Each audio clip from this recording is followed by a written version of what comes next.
लियाकतपुर के नवाही इलाका ठोलमजा में 50 लाख रुपए की कसीर रकम से बनने वाला सीवरेज मंसूबा नाकामी के दहाने पर पहुंच गया। इतनी कसीर रकम से तैयार होने वाला ये मंसूबा एक दिन भी न चल सका, जबकि तैयार किया गया सीवरेज वाटर का लेवल ठीक न होने और नाकिस मटेरियल के इस्तेमाल से सीवरेज का गंदा पानी बनाए गए कुएं तक भी न पहुंच सका। रास्ते में ही सीवरेज का पानी करीबी जमीनों में फैल गया। शहरियों का कहना है कि मुतद्दा बार जिले इंतजामिया को दरखास्त देने के बावजूद ठेकेदार के खिलाफ कोई कार्रवाई नहीं हो सकी। मकामी इंतजामिया सब ओके की रिपोर्ट देने में मसरूफ है। दिल्ली हुकूमत की तरफ से ये ठेका सीवरेज का मिला है।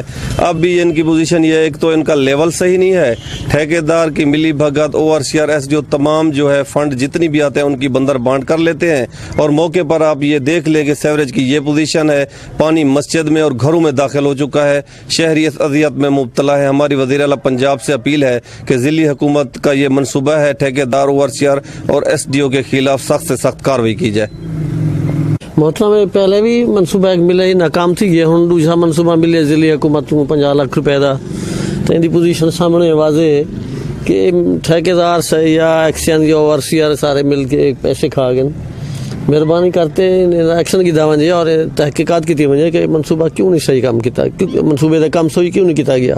शहरियों का मजीद कहना था कि सीवरेज का गंदा पानी हमारे मकानों की दीवारों को खोखला कर रहा है। गंदगी और ताफुन से हमारा जीना महाल हो गया। शहरियों ने एहतजाज करते हुए वज़ीर आला पंजाब और जिले इंतजामिया से इसका नोटिस और इस मनसूबे की तहकीकात करवाने का मुतालबा किया। कैमरा टीम के साथ आमिर महमूद, सिटी न्यूज, लियाकतपुर। हम लाते हैं टॉप न्यूज, आपके फेवरेट टॉक शोज और अनलिमिटेड एंटरटेनमेंट सिर्फ यूट्यूब पर। अगर आपने अभी तक हमारा चैनल सब्सक्राइब नहीं किया तो अभी सब्सक्राइब करें और बेल आइकॉन को क्लिक करके हमारी लेटेस्ट वीडियोस के बारे में अपडेट जानें।